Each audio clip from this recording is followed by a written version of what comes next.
All right. Hey, guess what? Good evening. It's 8 o'clock Eastern Standard Time, 9 o'clock Guyana time. This is a special program of Straight Up.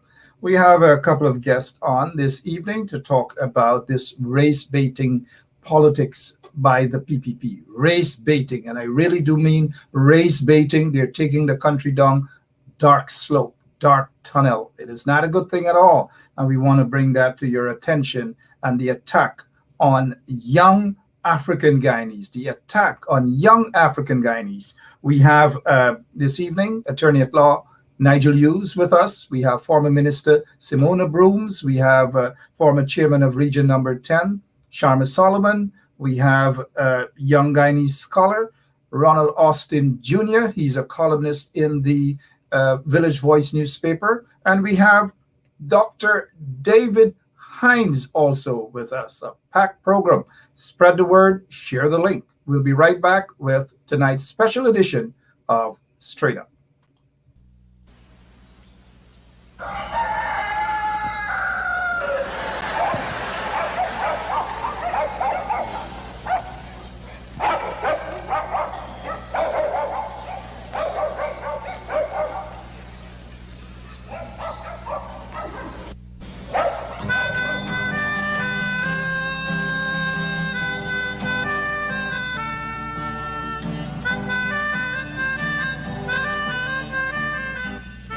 She put a pot on she hair and gone.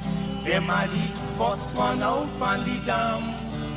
Basket on she head, bucket in each hand. Hold up on she frock, I wanna she grandson. To the market, them a go.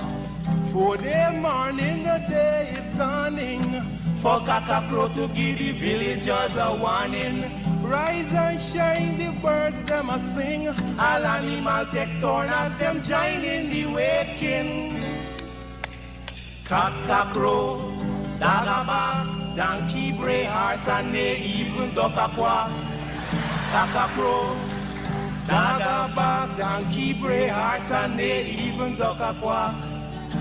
Come and hear this sweet story that tell the people about life in the country. All day a back down, me now a come home. The naga jackass yard for fetchy load.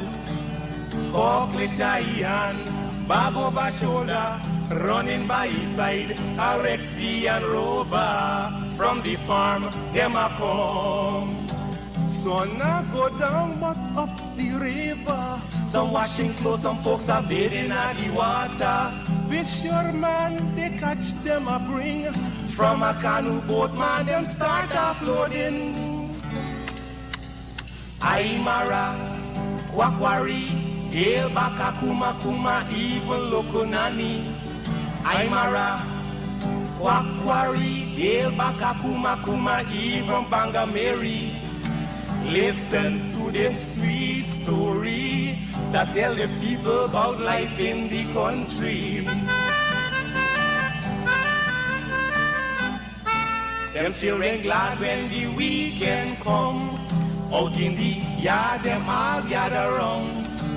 Some a play catcher, some making house from straw. Two who come later, a grandma or grandpa. All a sit down just a wait. Moonlight so bright, it's just the right time to listen story or to say a little nursery rhyme. Grandpa voice a echo in the night as he tell you tell some picnic a there with fright. Oh Ligan, Mungeza, Massa Kurma Burra Nancy even Watamuma. Oh Ligan, Moongeza, Massa Kurma Burra Nancy even Watamuma. Yeah man, that's the true story that tell the people about life in the country, life in the country.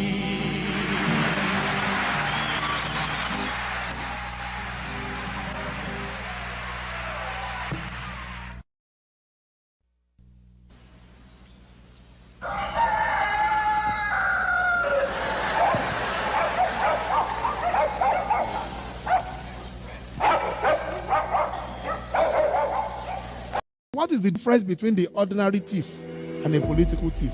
Number one, the ordinary thief steals your money, your bag, your watch, and your jewelry, isn't it?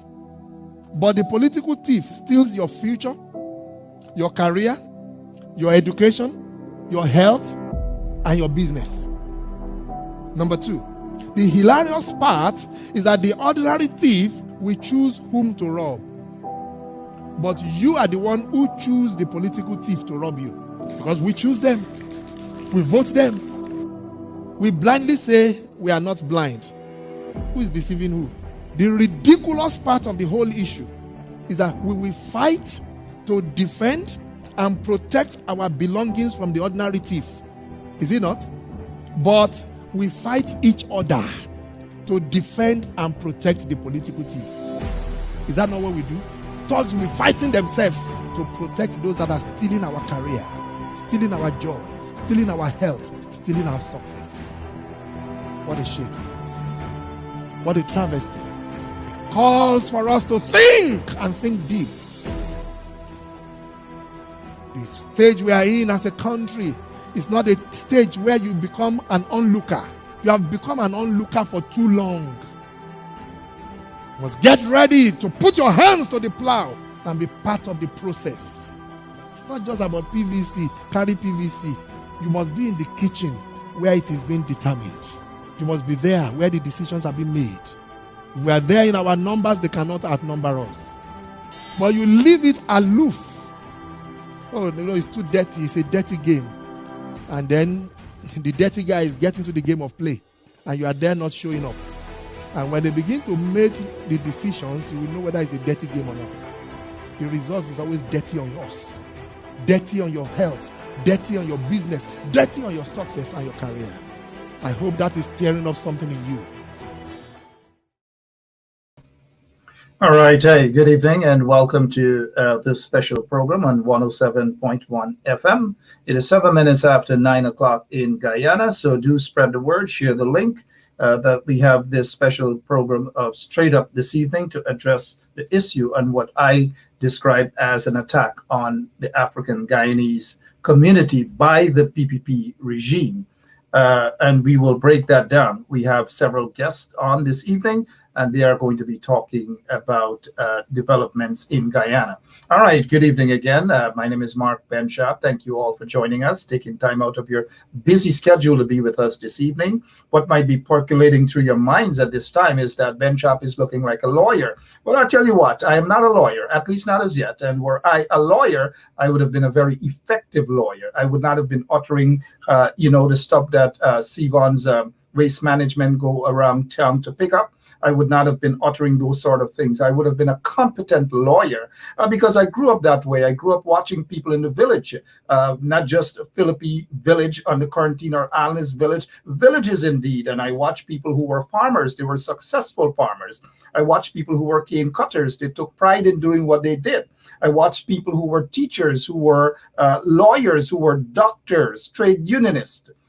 All these sort of things, and nurses and so forth. I watched them all, and that is how I grew up. That is how we all grew up in the village. We ought not to be lectured by incompetent politicians or political neophytes who want to sit and score political points by downgrading persons of African descent, giving the impression that we don't know anything about economic value. We don't know anything about business. And so we have to look onto other persons and oftentimes persons, so-called business people in the society. We know a lot of them in the private sector commission, questionable characters indeed. And that is what these cartoon characters in the PPP want young people to emulate, to look up to and to go after and to be like them. I tell you what, that's not the sort of society that we want. That's not the sort of upbringing. I know young Black Guyanese, African Guyanese in particular, I mean, all Guyanese in general, but this is an attack on African Guyanese by those folks in the PPP and their cohorts. This evening, we have, I see in studio, thank you so much, Lemon. In studio, well, we already have 3 persons. We are awaiting, I believe, 2 other persons. We are awaiting sorry, we are waiting Simona Brooms, Miss Simona Brooms. We already have with us use and what the opportunities that provided for us. Ronald Austin Jr. I think that in the Black community, someone is young Black kids also need if they can just something is thank you so much. I appreciate it, Mr. Ronald Austin.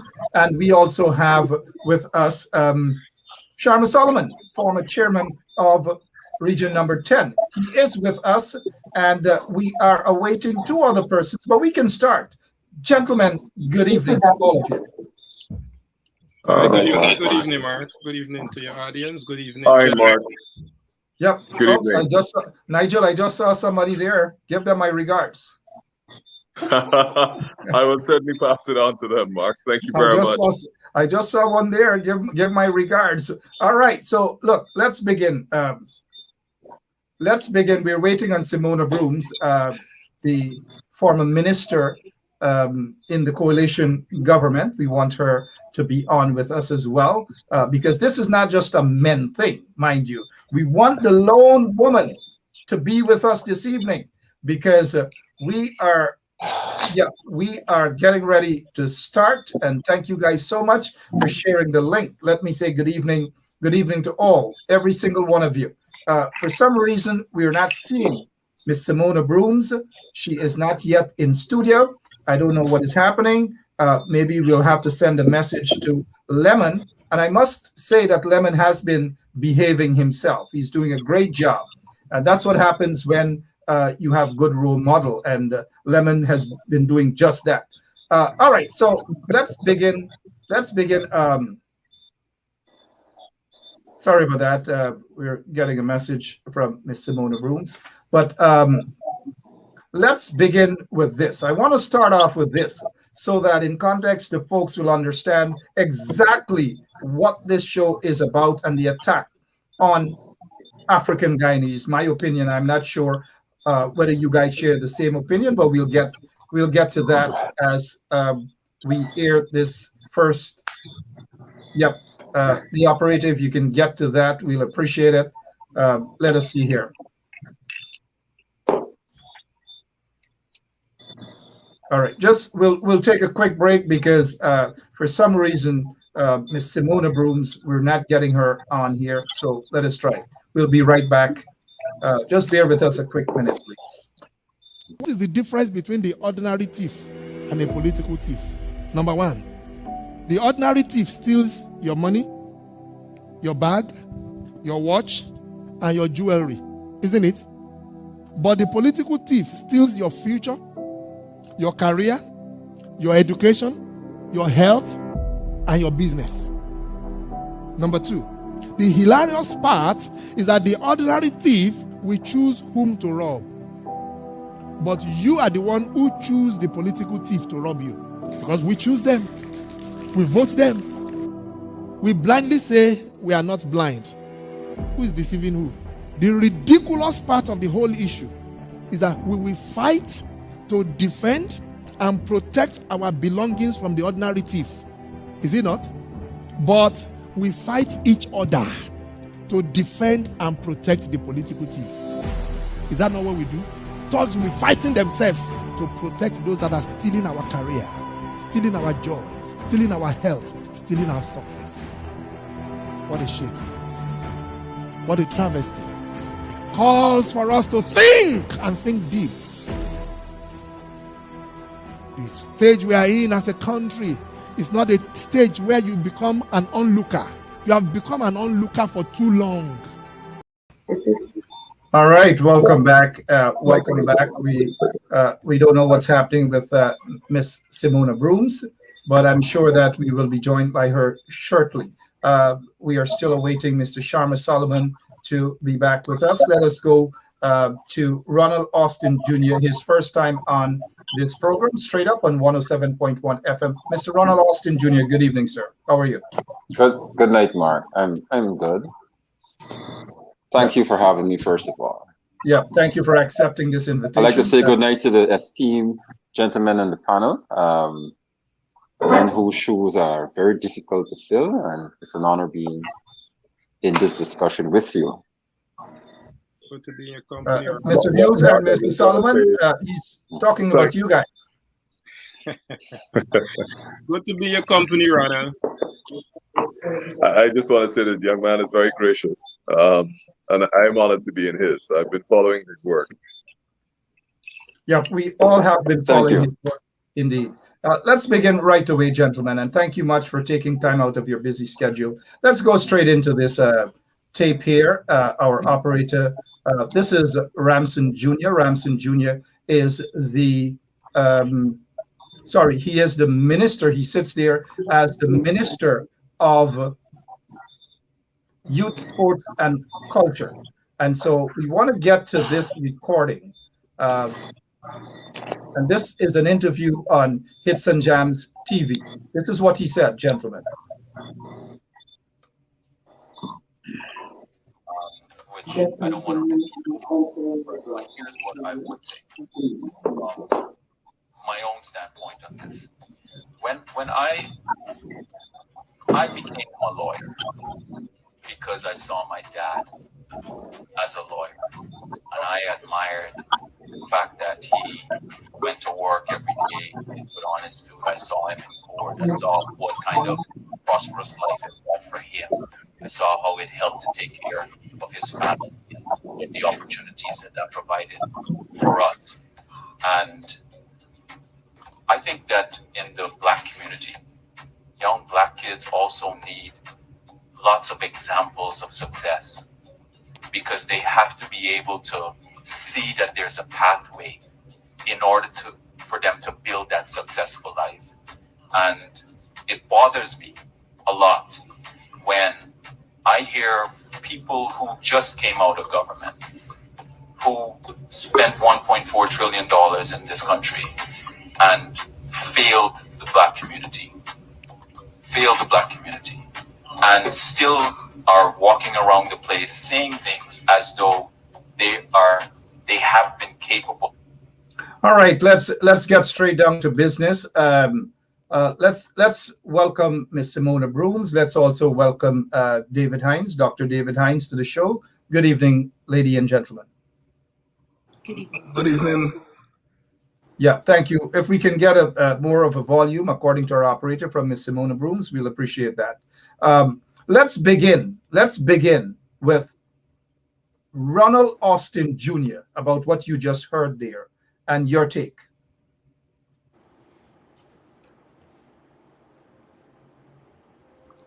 Source of information. I did my personal research. Of course, I was on Facebook, and I saw the entire thing unfold. And so, being somebody who is a bit prudent in these matters, I went directly to the source, and my research uncovered a video on H&J, which you played, in fact, 94 Boom FM, which I think was there this morning. So I examined it, and the entire video is about 10 minutes, 26 seconds. What we are dealing with, I think it's from around about 20 seconds to maybe 58 seconds. But to talk specifically to what you just played, I should mention these two caveats before I proceed. One, I'm not too concerned with the other things that he discussed. And secondly, I'm not too concerned about his politicking. I mean, that's what politicians do. But one cannot help but to latch onto and dispatch with those kinds of sentiments. I think Mr. Ramson, who I went to school with, we were both students at Queen's College, and he and we've had numerous discussions. I've had discussions with him. I was a bit concerned. Pontificating on such cataclysmic matters, talking authoritatively on such sensitive matters, one would be well advised as a sitting official of the government to proceed carefully on those matters. And if you do, you must manifest the kind of verbal dexterity that is required when you talk on those matters. So to speak specifically to what he alluded to, he said specifically that the Black community also needs role models. I think any discerning ear would be very concerned about his assumptions and what he did not see. If you listen to him, he said he started out in this trajectory where he alluded to his father. He's essentially saying, look, I have somebody who I have an example before me, hence this is why I'm successful. So with that kind of bombast, he then goes into the ethnic question and race. He could have said, and in doing so, he manifests his unconscious, I don't know if it's unconscious, I presume it's unconscious, serious biases that ought to concern anybody. He's essentially saying that the entire African community within the Guyana context lacks proper role models. And it gets even more dangerous because he goes on to say that I will tell you what role models you must follow. And I have these role models for you. I've created role models which I think you should follow. And then he gives you this scenario where he has those persons who he's alluding to. And he's given you essentially to say, look, any businessman you see within your community who's doing successful, regardless of how he or she may have acquired their wealth, you are to follow them. That's your path to wealth. It's dangerous business, and one has to be concerned. I could not see that kind of talk, that kind of pontificating on such sensitive matters and remain quiet. I mean, Mr. Ramson has to understand that the city he occupies, he's not a private citizen. He's not having a gaff in the corner shop. He's at a radio station as a sitting government official and manifesting those kinds of proclivities, that kind of clinical bias. It is frightening, and I really hope that he had the best of intentions in doing so. I hope it's a case where he lacks the verbal ability to articulate the point he was trying to bring out, and it just came out pretty wrong. But if Mr. Ramson is serious, and that is his mindset, then, and he is involved in decision making that will impact the lives of citizens from all communities and all ethnic backgrounds, then one has to be pretty concerned as a citizen of this country. Thank you so much, Ronald Austin Jr. We'll give the mic over to Ms. Simona Brooms, and we like how the introduction is very brief. Thank you, Ronald Austin Jr. Ms. Simona Brooms. Good night. Hi, well, good evening to all of you. It's an honor to be the only female on this panel tonight. Mr. Austin, thank you. But let me start off by saying that I'm a biblical person, right? And the Bible teaches me what comes out of a man's mouth defiles him. That boy is out of order and disrespectful. That boy is white. But that boy must understand that in the Black community, we do have role models. We were raised in homes too with mother and father. And we are good examples, all of us here. Looking at a businessman or even a minister or someone in society, because to look at a role model is to copy somebody. Being a good role model, you could be a minister, you must not be abusive to people. Is that a good role model? Don't be abusive to women. Is that a good role model?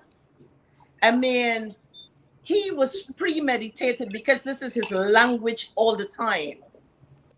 Within the Black community, in the 5 years of the coalition, I want to address it from that standpoint. Mr. Ramson, that boy, I don't know with Mr. and all this kind of thing here tonight. I'm not in the mood. He is admitting that in the 20-something years that his government was in office, they were not focusing on the balance of the wealth at all when it comes to the African people. Because the African people, the only time to talk about wealth was not just in the 5 years. And some of the persons that he is talking to was well-established business people in that period, right? And so to come on here without even saying anything about how are you going to improve? Are we going to look at equality in Guyana across all, the different races and talk about a vision? You come there with wild, loose, disrespectful language and attacking, degrading, belittling and Black people in this country. And I think that all of us have a responsibility to stand up and hit the hammer on the nail tonight. I hope that his vice president and his president will caution him, because he's treading in a dangerous path. I mean, for too long, people think, that we're there and we're quiet. I'm going to be short. I'm going to wrap up because a lot of us hope that you're going to bring me in back a little bit. And it's if you could just say what you want and do what you want because you feel that you got some power and you on a radio station, to insult us. That boy disrespected all of us. He disrespected me. You understand? And I'm sitting here tonight to call him out.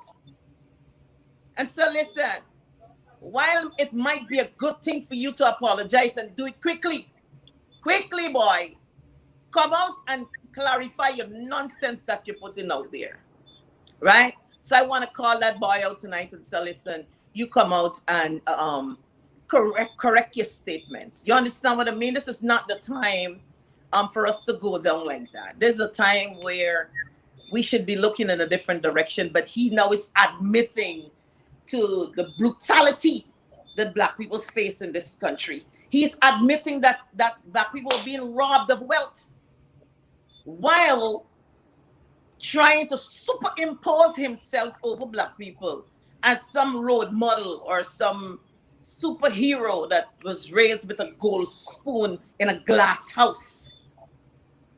And I want to call that out in my little brief introduction tonight. Forget the little, energy and so on, Mr. Austin. I know my language is not like yours, right?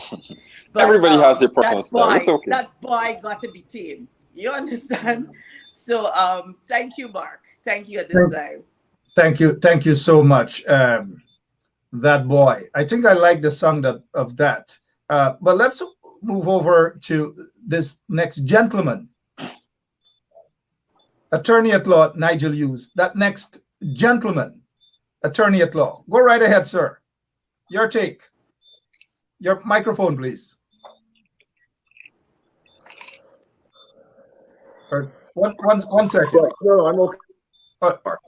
Yeah, go ahead, Nigel. I have a slightly different position to that expressed by both Mr. Austin and Simona, and it's this. One, I thank Mr. Ramson for expressing the views of the government in his statement today insofar as Black people are concerned. That level of candor doesn't normally come in the manner in which it did. Two, this attempt at revisionist history has to be put in context. And I just wish to give a few examples. Mr. Ramson chose his father as an example of someone he saw working every day. If we want to go back to the 50s, and his father's a lawyer, we have Aubrey Fraser, who became a judge, practiced as a lawyer, became a judge, and set up the first law school in the Caribbean at the Mona campus in Jamaica. After that, we have Desiree Bernard, who became the first woman Chief Justice, first woman Chancellor, first woman on the Caribbean Court of Justice.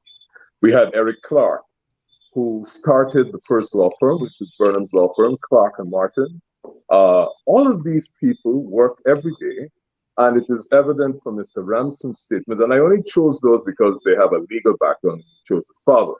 But every single day, from the beginning of time, African people got up every morning in the presence of their children, irrespective of whether they were dock workers, whether they were clerical people, whether they were lawyers, doctors, or professionals, went to work to give their children a better chance every single day in most African households.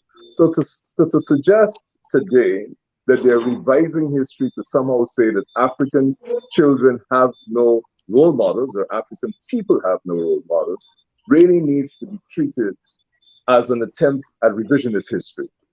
If you want to go back to Dr. Frank Williams, started medical arts, you pick it at any level. As a matter of fact, when we got free education in 1974, I dare say under Mr. Burnham, it was because the people who, and across the board, irrespective of race, who didn't have an opportunity to education, which was the basis upon which there was a great level of social and other discrimination, were afforded an opportunity. The sons and daughters of people who were market vendors, hustling, and I only choose this as an example, got an opportunity of education to get to the heights they did. And all of them, every day, had the example of their parents working. So I thank Mr. Ramson for articulating the government's position. I just wish to correct in the context, the history. What I will say, unfortunately for him, is that level of absence of any knowledge of the history of this country, and particularly the African people, is not unsurprising for those that he represents. But I will urge all of us to bear this in mind. We should not react to Mr. Ramson articulating what we know is government policy, because we are aware of it. And it's not the time for us to hold our heads and scream and say, oh my God, we cannot believe they said that. I think we should treat this with the contempt it deserves, answer it in its context, but thank Mr. Ramson for raising an issue which we, the African people, have to discuss insofar as how the system is structured. And allow me to close with one example.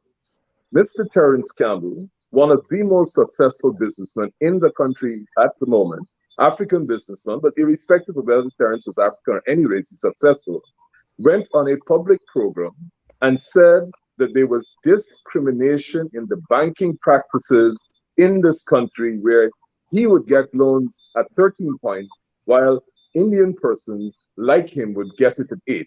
So there is a difference of 4 to 5 points in the interest rates for loans. And I dare say that today, up to today, we have not heard a reaction from the bank that he was referring to. We have not heard a reaction from the Bankers Association. We have not heard a reaction from the business community. So I thank Mr. Ramson for bringing to the fore a discussion on what African businesses face every day so that we can talk about it. And in closing, we know that the future of this country for the next 25 years is going to be based on oil. The shore bases are going to be the bases which supply all the FPSOs offshore. It appears that not one of the persons who has been granted a license to operate a shore base in this country is of African descent. I will only caution all of us as citizens that the most powerful in terms of wealth and military man who headed a country in 1979 was the Shah of Iran. That country was the most divided country. And in 1979, a man sat down in Paris and there was a revolution against the most powerful autocrat in that part of the world, who everybody thought could not be defeated because he had the most powerful ally, the United States government. And it was because of those circumstances in that oil-rich country that you had a revolution, overthrew the Shah, established the present regime, and guess what? Who is the #1 thorn in the side of the United States of America? It is Iran. And therefore, we have to understand what is the inevitable consequence of pursuing policies that seek to divide, particularly on economic base, a country like Guyana. That's all I have to say to Mr. Ramson, but I urge that we don't spend too much time on him because he doesn't deserve it. All right, well said, Nigel Hughes. I appreciate that. And we'll leave the professor, Dr. David Hines, for last for his opening remarks. Let's go to former chairman of region number 10, an important region there in Guyana that the PPP is trying to slide in and try to manipulate people with all sort of, we see the contracts that they're giving to their friends and cronies. But let us allow Mr. Sharma Solomon for his brief introductory remark concerning what young Ramson Jr. said. Go ahead, Mr. Sharma. Thanks, Mark, and thanks to the audience and fellow guests. Most rewarding contributions we've gotten this evening, and I want to commend, but to pick up also on where you left off, Mark, of where we live and where we are from. I am from Linden. My father and my mother migrated to Linden as people from the East Coast, proud communities in search of good life, to build a foundation, new beginnings. That is where I'm from, Linden, first generation. We inherited a community that was built on the wealth of the working class. So I take strict and absolute offense of what the Minister of Youth, Sports and Culture mentioned this afternoon. But I took the opportunity, Mark, to listen to that tape twice. I shared it with a few colleagues. We listened to it. Before the evening was out, we listened to it. And the beginning of that recording took from Mr. Ramson the position that he is speaking as a politician. So that is where I'll address him first, as a politician. And that is where the context of that sort of arrogant and ignorant reasoning comes from. It is the political manifestation of what Guyana is at the moment. A PPP government. We must not forget, Mark, in August 1st, 2020, August 1st, 2021, sorry, it was the president, no less than the president himself, as Brother Nigel mentioned, who wanted to rewrite history and reduce the struggles, just like what they did to my parents, who struggled hard as a working class family in the bauxite sector, to reduce the struggles of an entire race of people and the suffering endured after they came as enslaved Africans.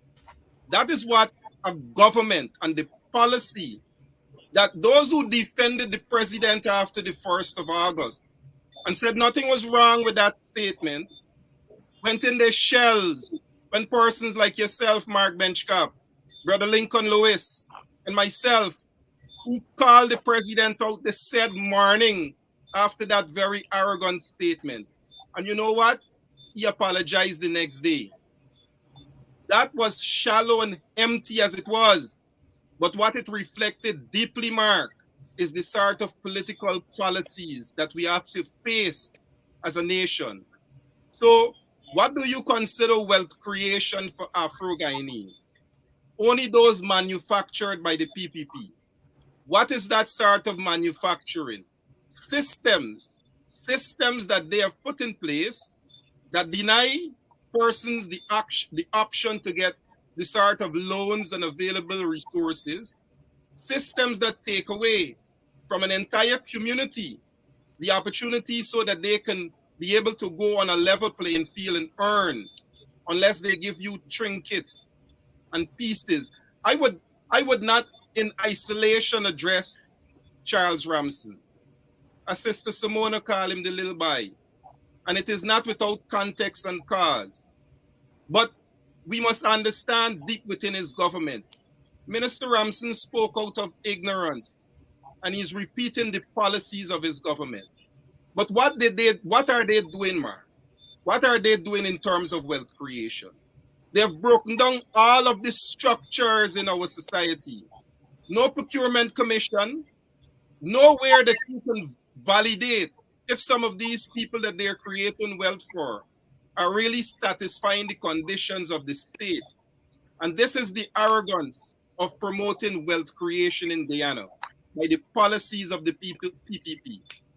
You are looking around at a society where you can extract the value and contributions of an entire race and reduce it to that which you are manufacturing outside of policies and structures. So, Mark, I don't want to just address the Minister of Youth, Sports and Culture, very critical ministry. I want to address the entire government that is currently administering over our nation. And as I said before, no less than the president could reduce the entire efforts of a people, much so is ministers who are doing that. We must not forget, Mark, as they speak of one Guyana, this is a government who refused to accept while they were in power. Over 400 young Afro-Guyanese men were murdered under their watch. If they can gaslight a society like that, when we all saw it, mothers are still weeping and crying. If they can gaslight a society like that, you can understand the arrogance with which young Ramson speaks from to reduce the struggles of an entire people. This is what Guyanese must wake up to realize. And I'm glad it was mentioned this afternoon, because we must continue to mention it. We must continue to acknowledge what this government is about. Every single friend of the PPP is recognizing them for who they are. And I asked Guyanese this evening, not only by the esteemed panel, I'm very encouraged to share with the sister and brethren, but by us all, recognizing there is much work to be done so that we have equality in our community and equity among the resources that are available. So I am outraged, but I am level enough to appreciate that the wider context of what was said this afternoon represents the direct policies of a government. And no less than the president would have demonstrated that on the 1st of August. I hope I get Black kids also need. And I would ask that, we continue this conversation, every single Guyanese. All right. Well said. Sharma Solomon, former chairman of region number 10, a region that the PPP has consistently lost almost every elections. In 2006, they stole a seat from the AFC. But this here, if you can zoom in a little bit to our listeners, those on Facebook and those who are listening via the radio, it's a document back in 1973, 1973, the PNC list of candidates for that elections back then. And Charles Ramson Jr., his grandfather, Ganga Joseph Ramson, a dead PNC, was a candidate back then. So his entire DNA is PNC. So he's just sojourned over into the PPP as probably a hustler. But I just say that so that our listeners can understand that Ramson Jr., Ganga Ramson, his grandfather, came out of the bosom of the PNC. Dr. David Hines, take a shot at it. Good night, Mark, and good night to my fellow panelists. I have to say, I am not surprised at what the little boy said. I'm not surprised. I mean, look, Ramson pulled all the levers that we know. Father, family, leadership, wealth. They've always used those things to make fun of Black people.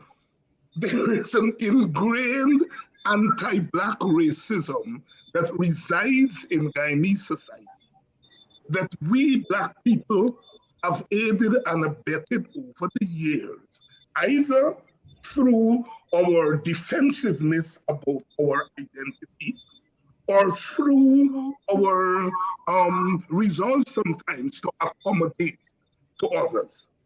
All right? So that anti-Black racism, it rolls off the tongue easily at certain time. You see, if you put butter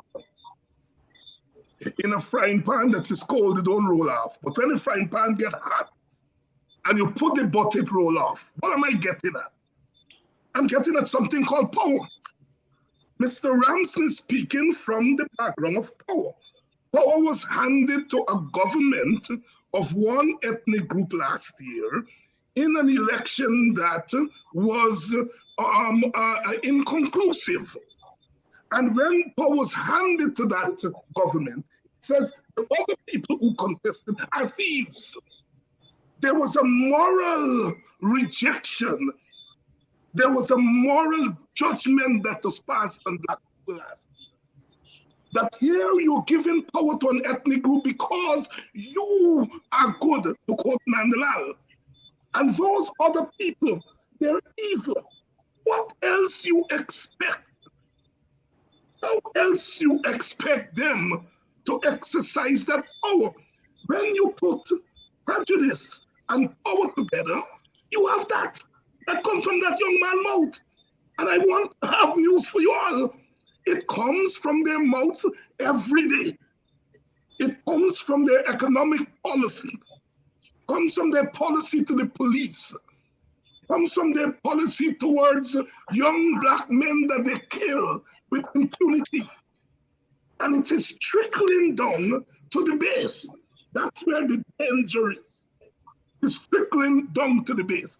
So what we have here is power plus prejudice and the old sense that my father, who dresses up with a suit and tie and is a lawyer, he's a human being. Ramson knows again black people dress up in suit and tie. But they're not human beings. They're not equal human beings. They're there, they're people, but they're not made of the stuff that the rest of us made. And Ramson doesn't have to be to understand that, right? It doesn't have to be right. I thank the brother. I join with Brother Nigel. I thank the brother for putting it out there. You know what? We black people only react when we getting beat over the head. Somebody has to disrespect us for us to talk about our respectability. You know what? We got to start doing that every day. There was a time when we raised our fists in the air and say, I'm black, I'm proud, and I'm beautiful. And then we stopped saying that. And so the tag of ugliness and people without pride has come back on us. And we have little boys with no sense of history, with no sense of culture, with no upbringing, no sense of humanity, poking their finger in our faces. The onus is not on Ramson. The onus is on us as black people, whether we wear suit and tie or whether we wear ordinary clothes in our villages. The Ramsons don't have to be stopped tomorrow. They had to be stopped yesterday. They have to be stopped today, and they have to be stopped. I want no apology. I want no apology from Mr. Ramson. Go on, brave boy. Go on, brave. Dr. David Hines, thank you there. Thank you there.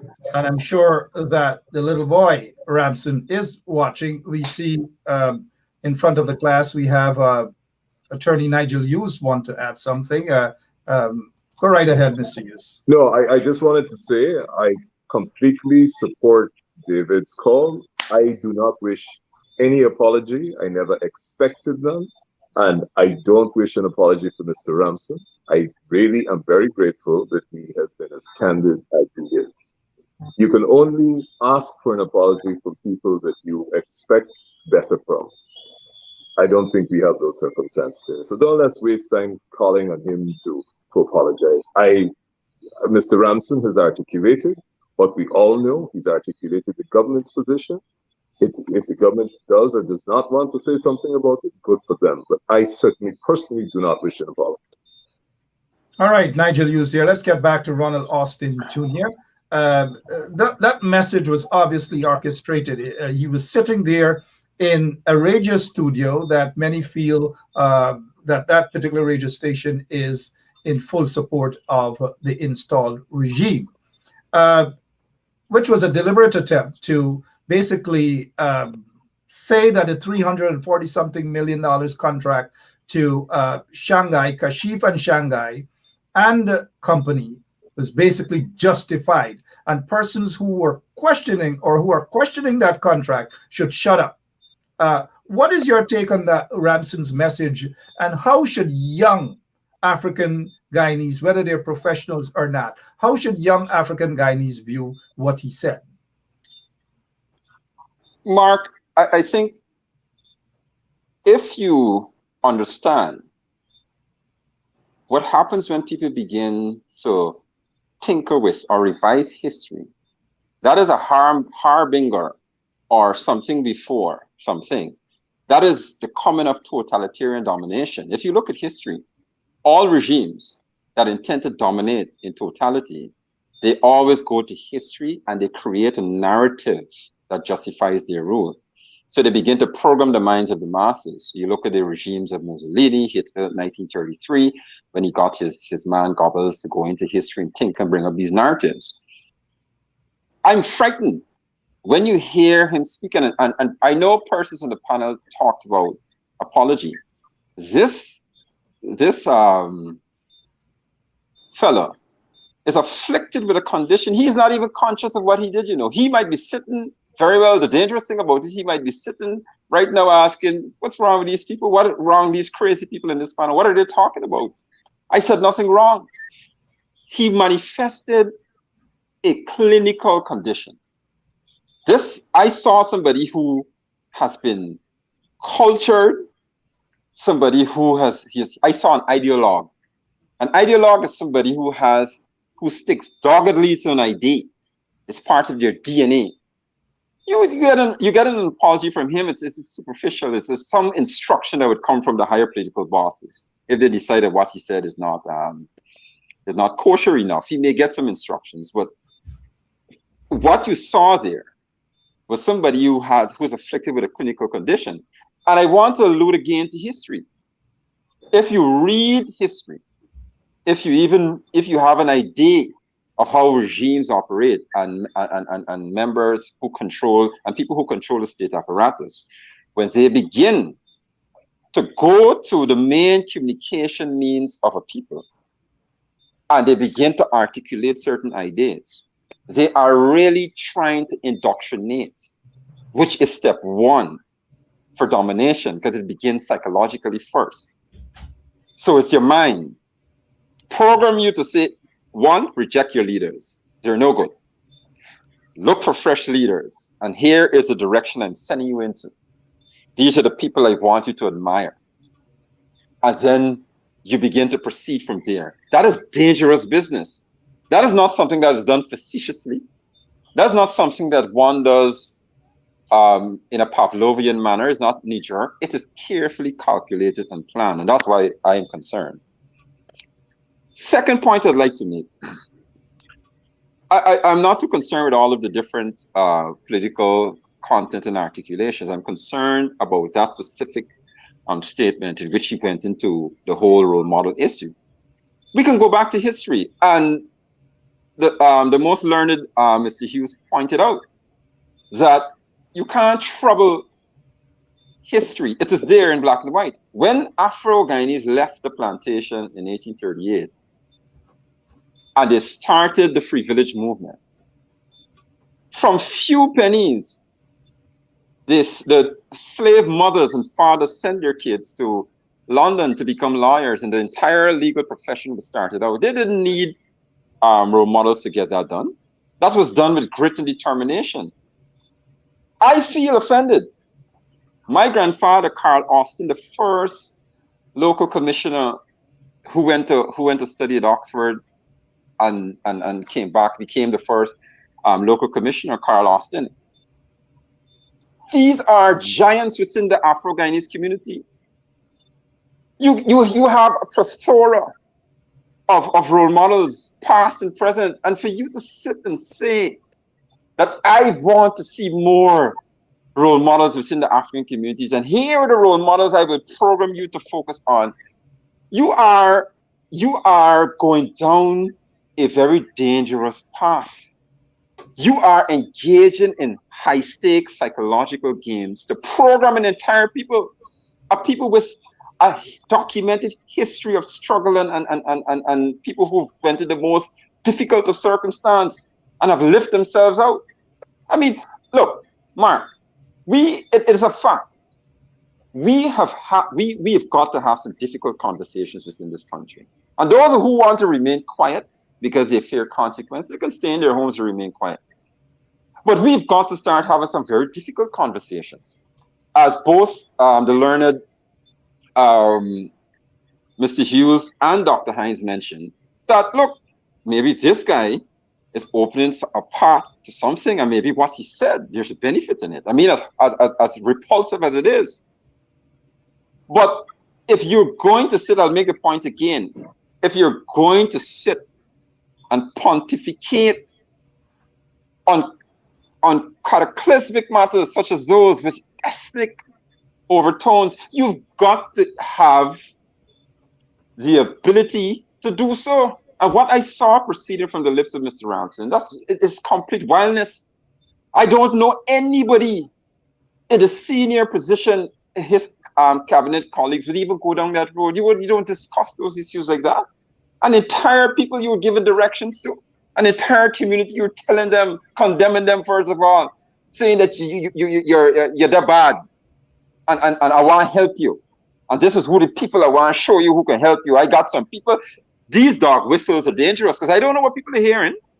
I am hearing this guy saying that they got hustle out there for you. We've created some models that you can follow if you're willing. These are the models. It is dangerous business, and if it was off the cuff, I'm hoping it was something off the cuff that reflected some personal affliction. But if he was sent on a mission to do this type of business, then we in some serious trouble in this country. On a mission. Serious trouble indeed. If you're now joining us, it's 56 minutes after 9 o'clock in beautiful Guyana. The time frame might be different where you are. Our panelists, we're discussing the sort of racial overtone and attacks on the African Guyanese community by a member of the installed PPP regime, Ramson Jr. Before we go to the Honorable Simona Brooms, let me just remind folks that for 23 years in office, the discrimination by the PPP regime, extrajudicial killings, wrongful incarceration, torturing of citizens, death squads and drug dealings and all these different things were rampant. But Ramson and his ilks, they were very quiet. Maybe those are the sort of role models that they're looking for, right? Let's go to Ms. Simona Brooms. Ramson is giving the impression that for 5 years, when the coalition had to repair the damages done to Guyana, 5 years that you were part, and that's why I'm saying you guys, Miss Minister, Honorable Minister, well, former Minister Brooms, that you guys did nothing for African Guyanese. Pick up from there, ma'am. Thanks again, Mark. And to all of you, I'm really enjoying this conversation. The brilliance coming out. It's so rich tonight. Before I answer you, Mark, I want to pick up on something very important that Mr. Austin mentioned. And that is why in my opening remark, I mentioned what I mentioned, speaking also to some focus areas in this country. Because this boy is on a mission, I agree. Because he has been going into the barbershop, like Mr. Austin is pointing out. He's going into Agricola, he's getting into Buxton, he's going into villages. And he is carrying this message, all right? He's carrying this message that is going through. So I want to agree that there's a mission there that is frightening, all right? So, but to answer you, Mark, for the 5 years that we spent in office, that boy even mentioned a contractor who was bankrupt. When we got into office, he was bankrupt. When we got into office, a lot of these same persons and even role models that he's pointing at was in serious danger. Serious danger. All of them straight across. I can't point out to you 3 of them that was safe.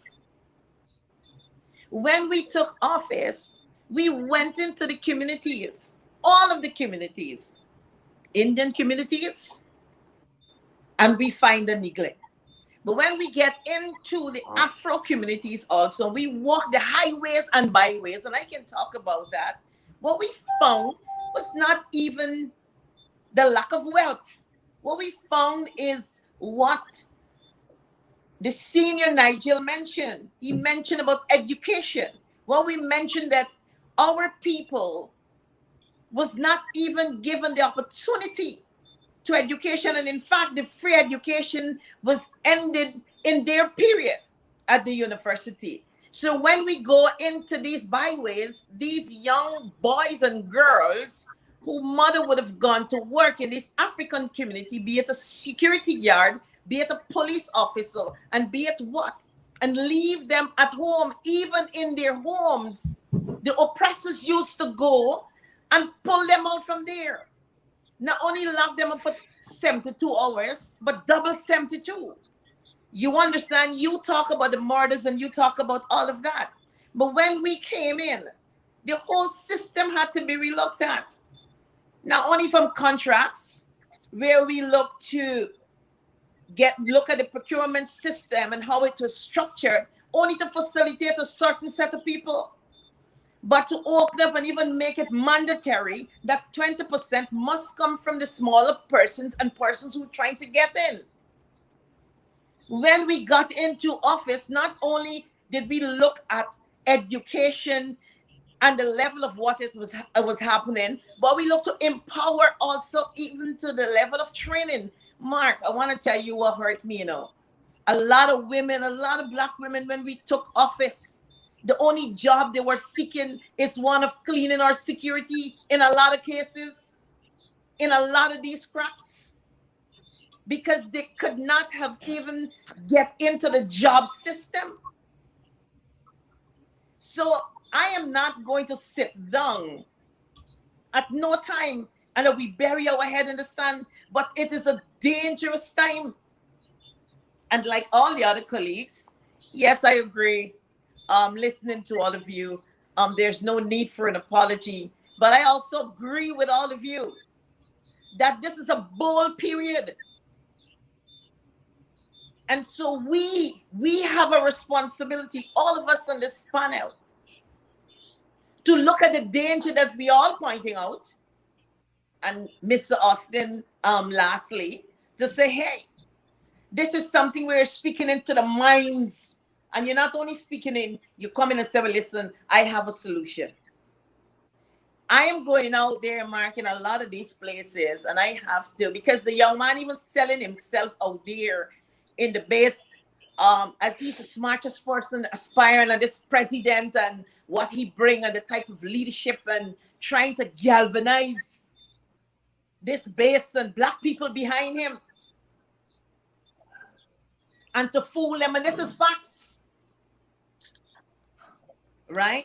So I know that boy knows that within the 5 years of the coalition, we fought poverty at its highest. We fought for equality. We looked to rewrite the wrongs that were so many. And all of us know that. Look at a place like Linden, the biggest budget ever and resources. This stymied us at every single level. So what we did, in fact, in 5 years, I think that while we could not have done all, and everybody, you can always do more. I think as a people, the coalition fought for all, including the Black people. One would say and one would argue, but Brother Nigel said, and you pointed it out, we didn't go into office in a PPP, a PNC, a WPA. We went into office as a coalition, as a people, as Guyanese. And so it was different. I must admit, it was different than how the PPP will do it. Because it was not just to take and push in friends and cronies. It was to build a people and a nation, a one people, one nation with one destiny, respecting all races that we have in this country. So indeed, it was different. It was not the type of facade that you see going on there, that you just spend money here. Where, market closing, where in the world, except Guyana, I must say, you find that you have government walking with suitcases of money, cash money, and just go in and say, listen, I bring this money in the name of relief. Hey, look, brother, you look at 6 million, you look how much million, at 25,000 in suitcases. unaccounted for. And literally before our eyes, taking this money and give to a certain people and deal with it where there's no scrutiny. So for the records, Mark, I can sit down here tonight in spite of what people might want to say and say that I was a part of a government who at no time tried to label any race different or tried to oppress Black people. At no time. Neither the Indians, the Amerindians, or any Guyanese or Portuguese. Made persons would have fought and said, listen, but Black people went through this and that and that and that and that. But we stick to the motto. We stick there because coming after the 23 years, we are dying in need of that one people. Try to get a pull back at it. We were not so reckless and disrespectful. That was not the mission. And none of us as ministers, you could have ever, whether on radio station or anyway, sounded like that boy today, because that was not the mission of the government. We were for a better Guyana, a better life, and a better people. All right. Well said, former Minister Simona Brooms. Well said. And the fact that even the radio station allowed him to get away with that, they actually agreed with him. And this is a radio station that radio station is depending on public support. I don't know how the public is going to be viewing that after that particular ranting by Ramson. That's another story. But before I get back to Sharma Solomon, Mr. Sharma Solomon, I want to, and Mr. Nigel Hughes and the others, this is just a packed program this evening. Gentlemen and lady, thank you so much for your patience. But I want to get an opinion from David Hines, Dr. Hines. This is Kashif and Shanghai, a comment made on Facebook not so long ago. Kashif is one of the guys, part of Shanghai and Hits and Jams, that got that $347 million contract for that school out in Linden, Sharma Solomon, in Linden. And the PPP is on a mission to brainwash the people of Linden. We'll discuss that shortly. Kashif Mohammed is saying here, and I quote, "It is so sad to see people trying so desperately to defend the horrors of 1964 to 1992. He is saying that he lived through it so he can talk clearly about it. Why can't people be honest and call a spade spade? Kashif, this is coming from Kashif, who spent some time out of Guyana before he returned to Guyana. Dr. David Hines, take a bite of that stupidity." Well, Brother Kashif is doing what people do when they're seeking privilege. That is, they're cutting up history and they're ignoring. So there was no world before 1964, and there was no world after 1992. And he's taken out this period, and he is holding that up as a reason why you ought to reject your leaders and so forth. It's an old trick that they use. Look, these people, as we are saying, they're trying to speak to the minds of our people. And we have to do the same. It's as simple as that. They're speaking to them in a certain language, and we have to speak to them in a language that is informed by our own history, by our own culture, and by our own experiences. And it is that conversation that I am eager to begin. In fact, I have started that conversation. I never give that up, whatever else I do. I have a responsibility to Black people. That's where I come from. Everything that I have come is because of the sacrifices of Black people, not only the community in which I was born, but the wider community, the wider region, and the wider world. I'm a product of a particular historical trajectory. And so therefore, part of my responsibility of this thing that we call the Black elite is to invest some of my time in that community and trying to help to shape that community. Now, whether we are Black intellectuals, academics, Black professionals, Black politicians, one of the things that we have to begin to learn to do in Guyana is how to balance our national duty with our cultural responsibility. We have been novices at doing that. I'm saying it boldly. Not since the early Burnham era has there been an attempt to balance the cultural and the political. Ever since then, we have lost our way as Black elites. Black intellectuals don't want to talk about race. Black professionals don't want to talk about race. Black politicians are the worst. They're the worst. They talk about every other race except their race. Let's be real. And so once you don't look after yourselves, other people will come in and start to get into the minds of your people. I always say, I don't talk to Black people about votes.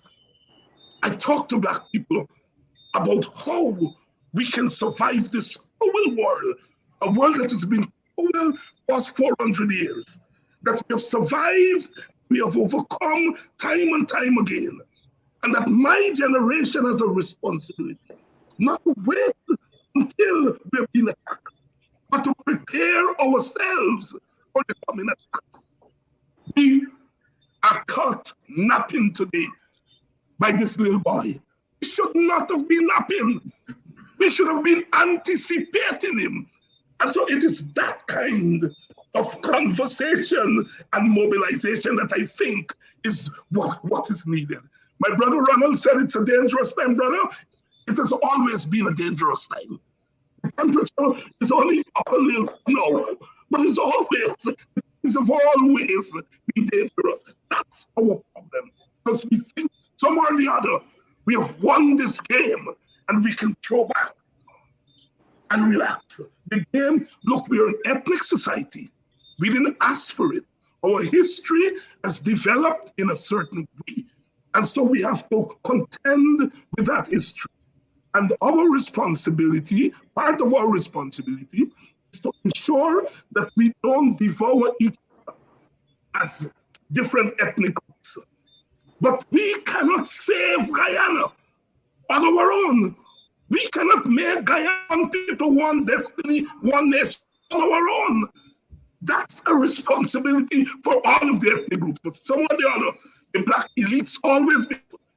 But we have to be nationalistic than other people. That's part of the reason that the Ramsons are coming in over coup and trying to carry on. All right, Dr. David Hines. Indeed, we're looking at the time. We thought this would have been just 1 hour. I know you gentlemen and lady have had a very busy day, but just bear with us for another few minutes, maybe a couple of questions more. Look at what Kashif Mohammed is saying, and his company, they were just awarded $347 million to go into Linden to build some school. They have never built anything, maybe not a boat, maybe not a paddle, whatever. And it's surprising that Kashif actually is talking about horror stories from 1964 to 1992. I don't know how long he has spent out of Guyana before he actually returned and then went back out of the U.S. and then not voluntarily returned to Guyana, but that's another story. But it's not surprising the kind of folks that Ramson wants young Black folks to look up to and have as a role model. The brainwashing of Linden is pretty obvious. It is there. It is there for all to see. Sharma Solomon, what exactly are you seeing, sir, about that brainwashing by the PPP in Linden and by extension Region 10?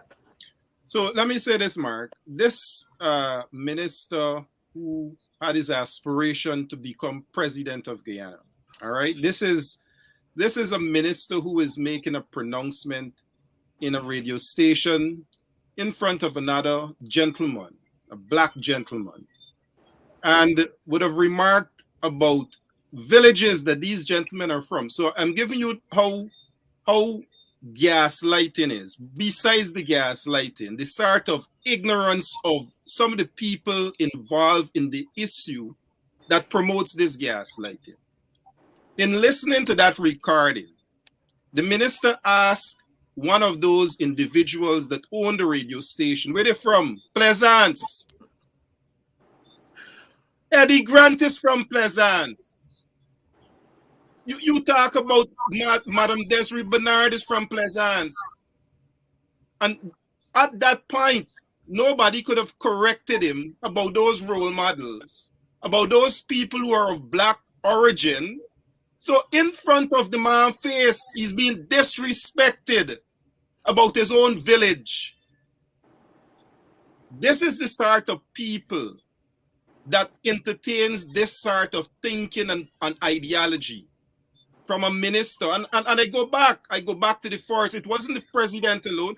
On the said day of the first, Nandalal, minister of, this is the attorney general, the minister of education, Puyamani Chan, they all on that day tried to rewrite history by saying and equating the black struggles to what others would have endured.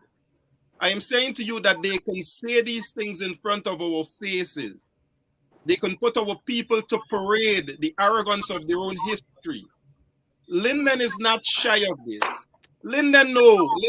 Listen, I come from that generation. So not only the fancy language in English, Lyndon is no paku. People know people.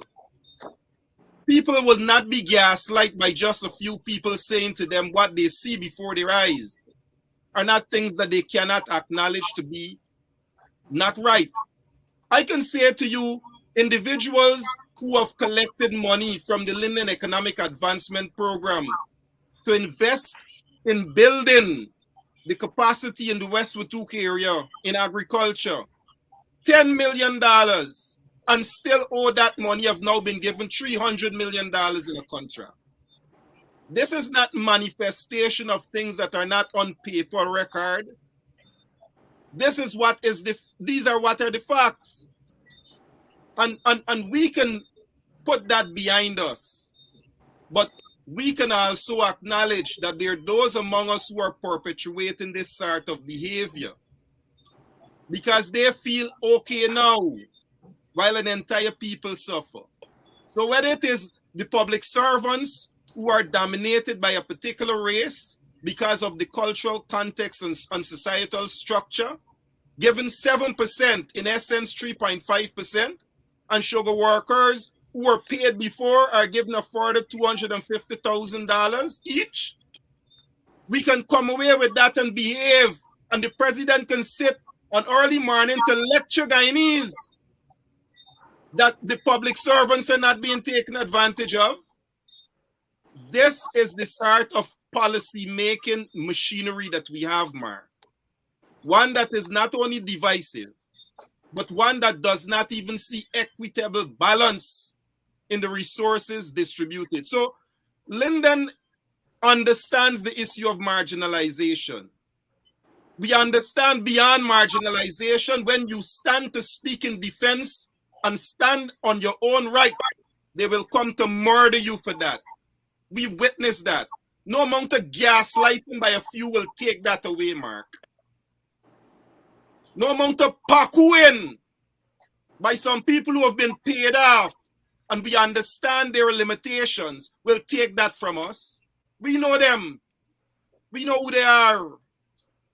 So that they are besides the point. They are being placed in a situation where they're okay to do that while taking apart an entire race of people by they themselves trying to rewrite history. We know them. But we will not allow them to distract the bigger picture of government policies that further marginalize not only communities like Lyndon, but an entire people, and even people who disagree with them. That is the sort of shaping that we have, Mark. So Lyndon and other communities that the minister frequent know exactly what they're about. So I know you talk about a particular brother, but I'm saying to you it goes beyond that brother. We had a brother in front of the minister today and listen to his entire village. I went to Pleasance a couple months ago, Mark. They have a lovely park. I couldn't even count the amount of names of the contributors to that beautiful village. I give you just 3 just now. Couldn't count, limitless. And the man sat right there and allowed the minister to take him and his village apart. Imagine what they're doing to others. Thank you so much, Sharma Solomon, former chairman of Region 10, and points well taken. People are not going to be paku, not just, or pakued if there's such a word, not just in Region 10, but throughout the country. And that is what they're attempting to do. And when Ramson Jr. walks around in different communities, just look at the characters next to him with their big guns and look at the characters. And it reminds me of the 20-something years when the PPP and their henchmen were going into those communities and they were hiring these young black men. These young black men to go out and become henchmen and all these sort of things, killers and all these things. We remember those days. Let's get to Ronald Austin Jr. I know you've traveled the world. You mentioned your grandfather, Commissioner of Police Carl Austin, and even Ronald Austin Sr., diplomat, of course. You grew up around men with uniforms and in suit and ties, and you've traveled the world.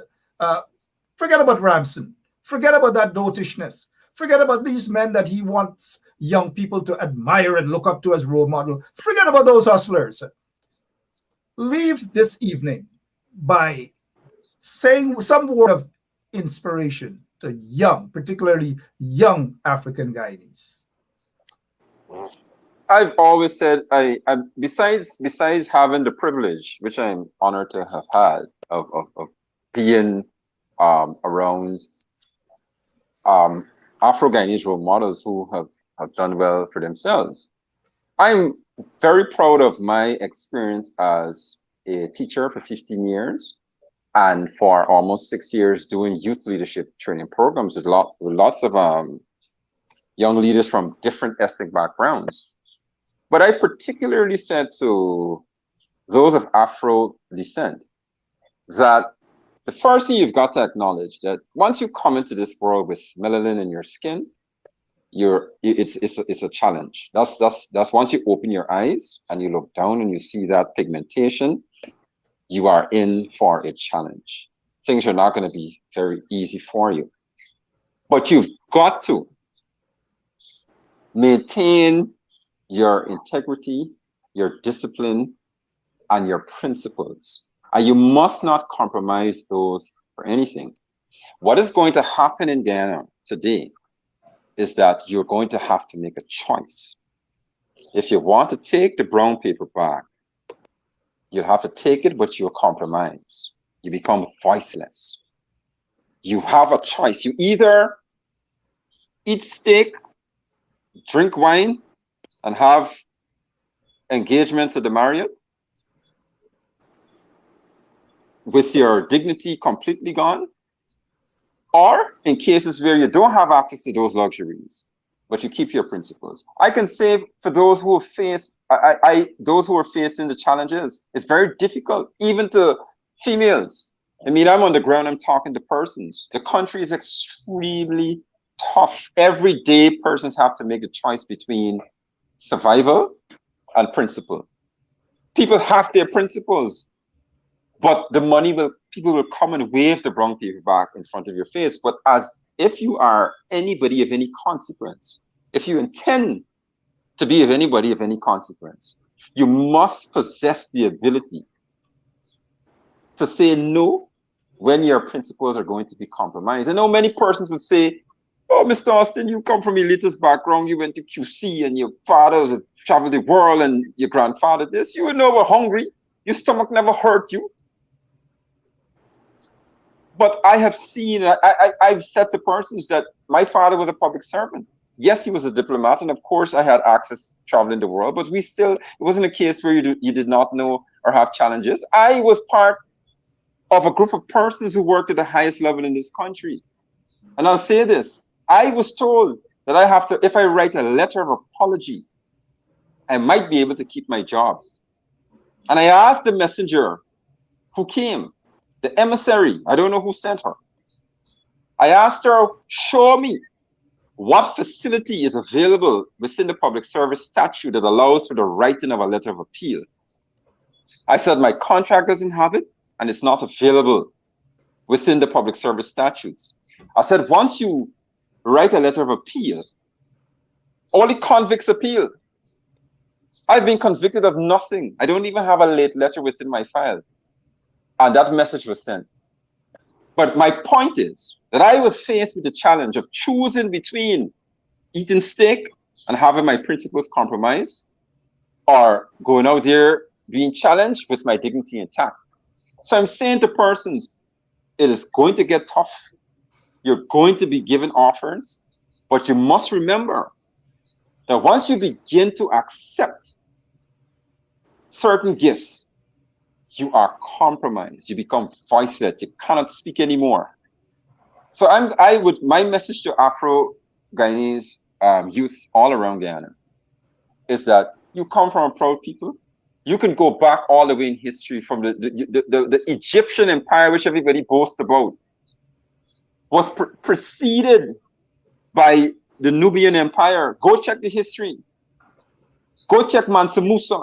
You come from a proud people. But there are many who tinker with history and concoct narratives to defeat you in the mind. It is your duty to go and find the information that will fuel your confidence.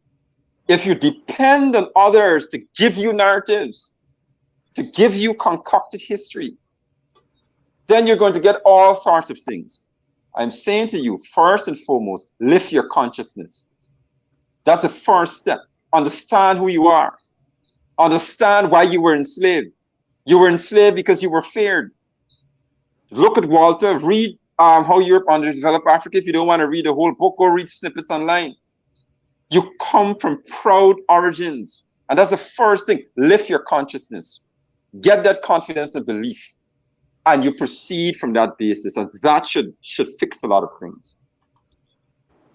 Indeed, should fix a lot of things. Good evening to all of you folks throughout Guyana listening via 107.1 FM and those of you on social media as well. And now let's go to Mr. Nigel Hughes for his closing remarks and obviously some positive things to mainly the young African Guyanese community. But before we do, let me take this time out to congratulate this young lady.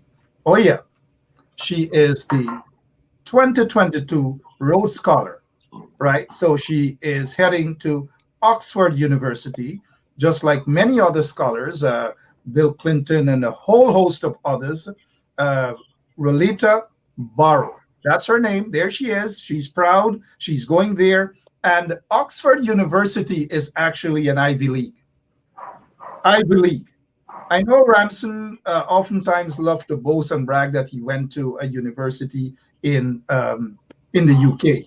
What I can boldly say is that it is not an Ivy League.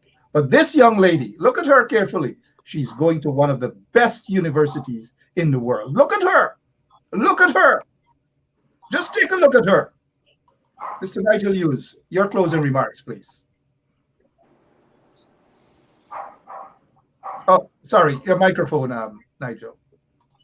Sorry, Mark. You asked me to address the young. I would say they have to be smart enough not to be distracted by the revisionist comments that will continue to come at them from different quarters. I'm sure they are bright enough and smart enough to deal with it. I just wanted to make one comment. The occasion that Mr. Ramson has afforded us to discuss equity, as Sharma said, in the business environment, we didn't spend a lot of time on it. And I would like us to deal with it at some other time, because this will come down to how we share the corn. And I just want people to understand that this benefit that we are getting from the oil, even if you want to break it down at the crudest, most basic level, if you want to go to just ethnic numbers, The corn has to share. You cannot give 95% of the corn to one part of the population and expect that things will continue as normal. That's all I want to say, my friend. Thank you so much, Nigel Hughes, prominent attorney at law, always there to stand up and represent the people. Lots of pro bono cases of people who are in need.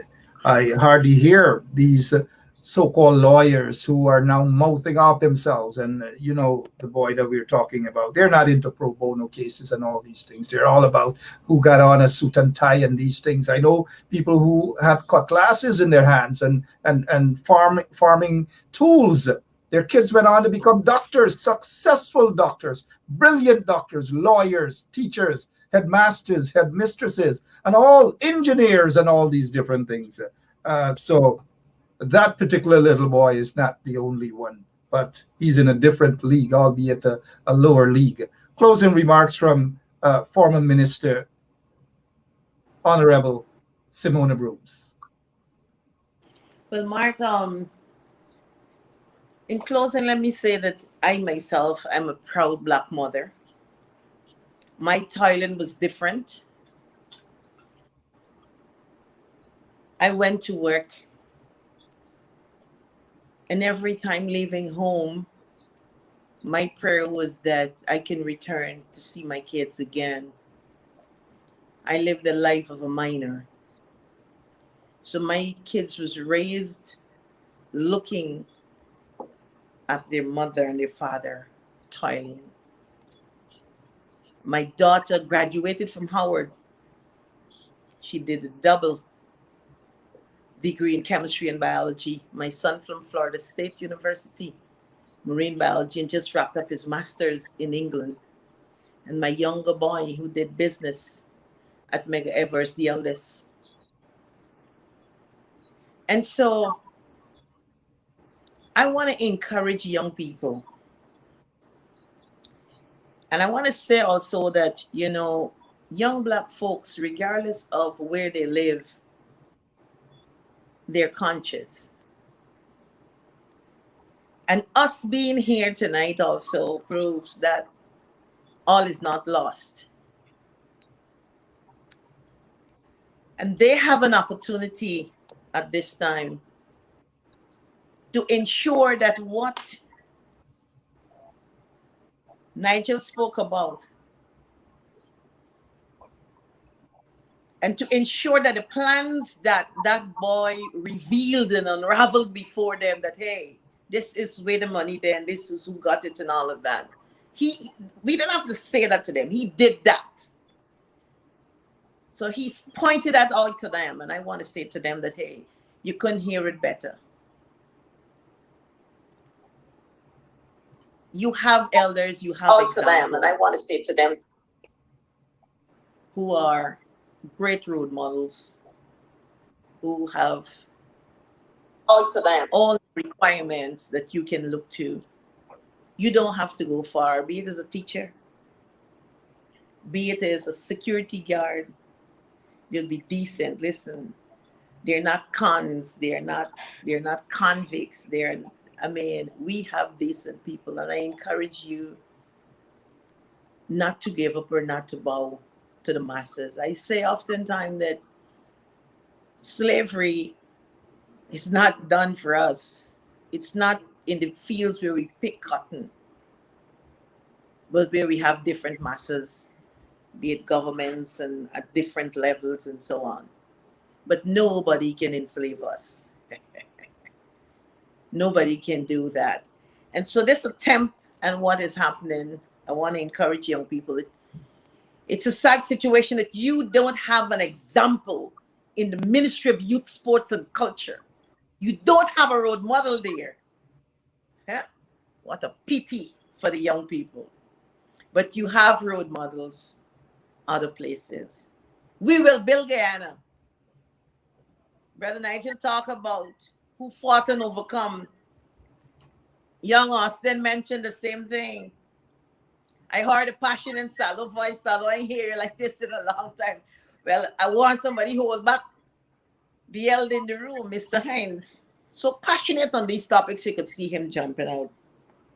So my closing remarks to Guyanese people is that while what was said and what we're seeing, because the truth is coming out, so they can't hide it, but we must not allow it.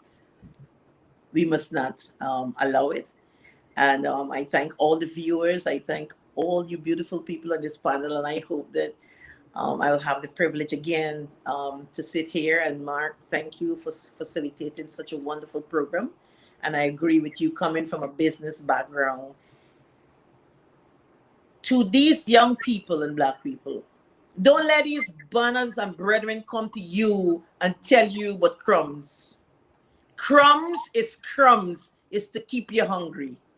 You deserve a part of the cake that Brother Nigel talked about. And we will not stop until we get there. Don't matter with the crumbs, right?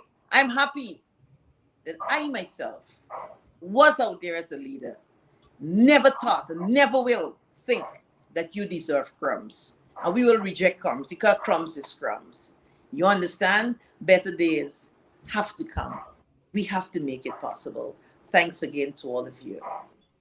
Thank you so much, Ms. Simona Brooms, and congratulations on the success of your kids. Not only that little boy can boast and brag about whatever environment he was brought up in, but I can quickly, before we go to Dr. David Hines, and mind you, Dr. David Hines is actually not the elder in the room. I'm not going to say who is actually the elder, right? But Sharman, myself, and Ronald Austin, we're close behind those two young men, Nigel Hughes and David Hines. But let me just briefly say that, and this is to share something personal. And when we talk about success stories and so forth, Ramson's case of watching his father wearing it, it's good to have kids, look up to their parents as role models and so forth. And so it's okay to watch them wear a suit and tie or whatever. But let me share a personal story. I'm not sure what my son, my older boy, Ryan, is going to say, but he watched his father in a suit and tie. He watched his father protesting. He watched his father in handcuffs and shackles. He watched his father going to court. He watched his father receiving dozens upon dozens of death threats and all these different things, dumped into prison, on trumped up charges and all these things, right? But yet still that very young man went on to be on the top 15 or 16 in the common entrance. He went on to top at QC. He went on to become the valedictorian of nations. He went on to be the captain on 2 years for the STEM Guyana team and all these different things.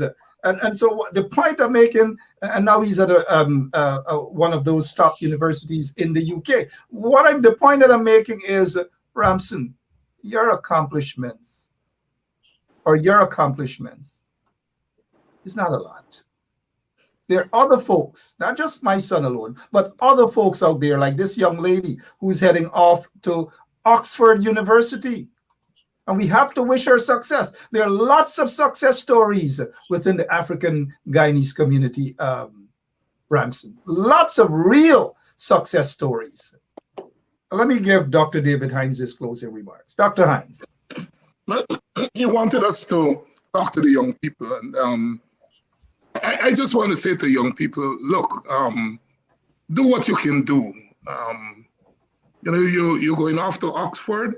Do some research on the Black experience. Write some, take some courses, and think that's the least you can do.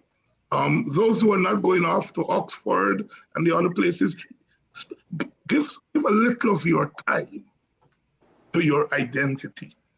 Give a little of time to your community. Leave some space for that. 5%, 10% maybe of your day, of your week. That's all. But I want to say to young people that I was once young, and I may be passionate about race today, but I didn't find my way on my own. Yes, I'm coming from the poor background. I didn't see my father with suit and tie, but I saw a lot of men in the village with their dashikis, a lot of women with their hair tie, walking with dignity. I drew my strength from that. And my generation, those of us around this table here, well, Austin is a young boy still. We have a responsibility. We have a responsibility to you all, and we have not always without that responsibility. People tell me they see Nigel Hughes running up and down, he in this case, he in that case, in all the cases. He doesn't have to raise his fist in the air and say black power, but he's doing black people work. Defending them against the weight of the world every day. We have not always done well by you all. Tonight, you look at 6 of us here and you beat your chest and you say, look at that powerful panel. Not often can Mark get all of us to come together like this. Sometimes he has to scramble. We're too busy. We don't want to come on and talk on this issue and that issue. We have to bring our troops out. Look, we are the troops. Those people, they sacrifice for us. They sacrifice for us. And we become professionals and we choose to talk about things that are not of direct interest to their lives. And when a little boy box me, then we say, oh God, me got a black face and just get boxed. Tonight, this is a show of strength. It's saying that we are people not just of role models. We've always had role models. But that we are prepared to defend our dignity. This is about our dignity. Nothing short of that. That is what ethnic groups fight over. It's about the dignity. That is what is hurting us tonight. That this boy, whether you call it a little boy or what, this boy get, as they would say in the village, the audacity to talk to us like that. It strikes at the heart of our dignity. And we have not always been jealous of our black dignity, our Guyanese dignity, yes.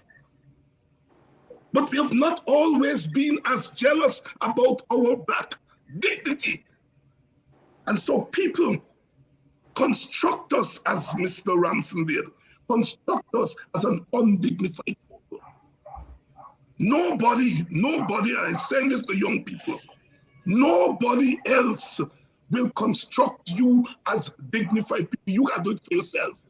That's the burden of post-plantation people.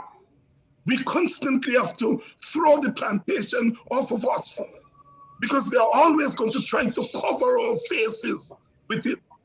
And we are constantly having to reconstruct and construct and reconstruct ourselves and our narratives. The young people are not going to get the narrative on their own. We have got to construct the narratives, our narratives. And so my message here tonight is I'm taking the youngest among us here who say that this is a serious time. He's worried, we are in trouble. And if you are in trouble, you got to fight back. You've got to fight back. All we have, as Professor Netford would say, all we have are ourselves. All we have are ourselves. Go right ahead before we go to Sharma Solomon, Mr. Sharma Solomon. Go ahead, Nigel. Your microphone, Nigel. Sorry about that. I think it was Robert Nesta Marley who said, didn't our people before me slave for this country? Yes. Now you look me with your scorn and you eat up all my corn. So much more, brother. Peace. Yep. Before we go, though, let us hear the closing remarks of Sharma Solomon. But before we go to Mr. Solomon, let me just say that, I noticed a lot of people just saying kudos to Mark for this panel tonight. Let me give credit to Simona Brooms, because I was out and about Simona called me. Simona said, hey, Mark, are you on tonight? Are you on tonight? I said, no, I'm going and I'm painting. She said, you better throw it a paint. You better throw it a paint.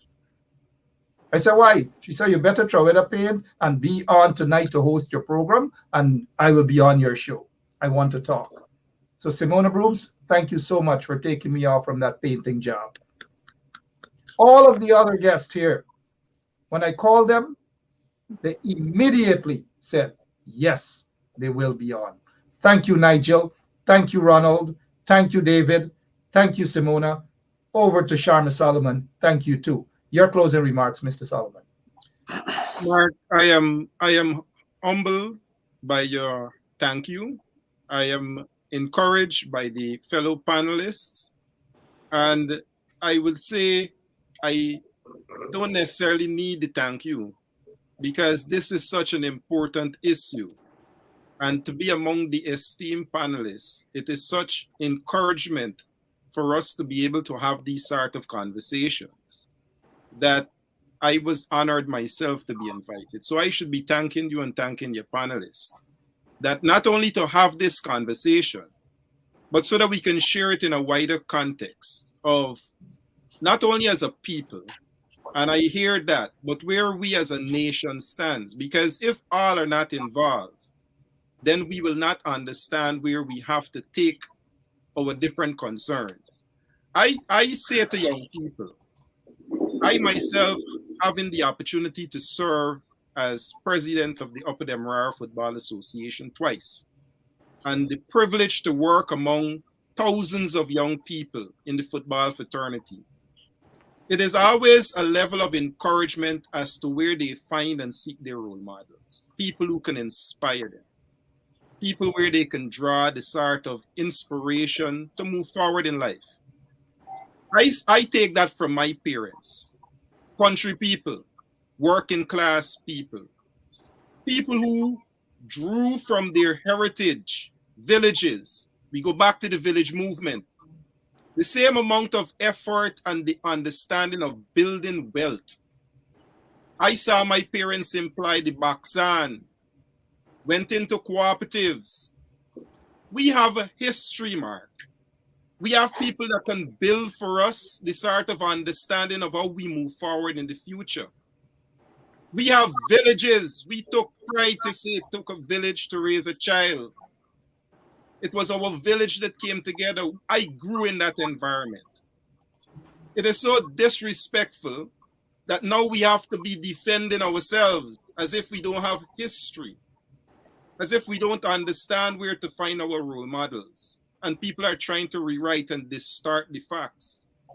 But I say to you, Mark, as we speak to young people and point them in the direction of our rich history and those who continue the history for us, it is important that they stay mobilized, that they stay organized to understand just what challenges they face. And if they believe that they can do it on their own, then we have another thing coming. We have to do it as a collective. We have to do it as a people. We have to meet our people where they need us the most, whether it's in the communities, whether it's in the market square, everywhere that they are, we have to go meet them. We have to speak with them. We have to hear from them, and we have to speak things that will enlighten and uplift them. But they must appreciate, Mark, that they have people that can bring that sort of understanding to them. How our economy is working. Is it working fair for you? The policies that are being crafted, is it going to make you a better individual? And we see where all those structures have broken down. So we have a government that we must demonstrate to our generation to come that is not looking out for your best interests. We have to demonstrate to them in the resource distribution. It is not going to make you any wealthier. In fact, it's going to drive your cost of living up, as we see happening.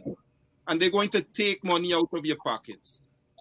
So it is upon us to keep them mobilized, to keep them organized, so that we can take on the sort of challenges that are before us.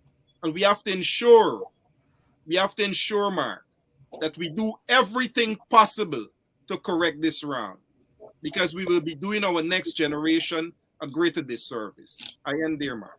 Thank you for having me on tonight. Thank you so much, Mr. Solomon. Thank you so much, Mr. Hughes. Thank you so much, Dr. Hines. Thank you so much, Ronald Austin. I should say Mr. Austin. Sorry about that, Mr. Austin. Thank you so much, Madam the Honorable Simona Brooms. Thank you so much for all that you guys do. And I agree with Sharma that this is not a one-time something. The eyes of our young people, our middle-aged people like myself and Nigel, and older folks like Simona, David, and Sharma in the community, we have to open our eyes and understand brainwashing. Ronald Austin spoke about that. Ronald Austin Jr. spoke about that in terms of folks attempting to change the history. Let them not do that. We see some of the hustlers even talking nonsense about history, something they just don't know. And the time has come for us to stand up and defend that history by every and any legal, mind you, because they love to blame us. Any legal means necessary. Enough is enough. Gentlemen and lady, thank you so much for your time. I appreciate it. And I apologize that we have gone over time by 50-something minutes. To our listeners as well, all across Guyana and in the diaspora, thank you all so much. I promise that you will get more of these type of programs right here, kinds of programs right here on 107.1 FM. A radio station with a difference, not one that brings people on to brainwash you or to hustle you or to change your history. We're not about that. We got to regroup. We got to come again. And we got to support those who support us and those who have our best interests at heart. Thank you all so much. God bless you and have a great rest of the evening. So long, ladies and gentlemen.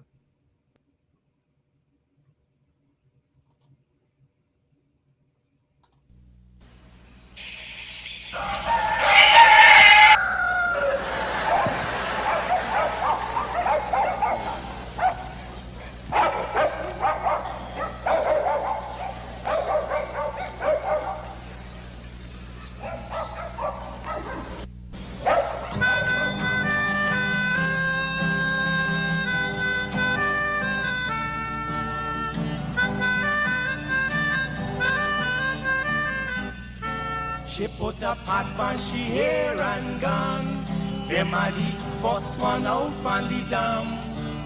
Basket on she head, bucket in each hand. Hold up on she frock, I wanna she grandson. To the market, them a go. For the morning, the day is dawning. For cockacrow to give the villagers a warning. Rise and shine, the birds them a sing. All animal take turn as them join in the waking.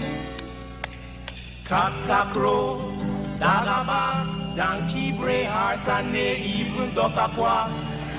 Cockacrow, dagaba, donkey, bray, horse, and they even duck a quack.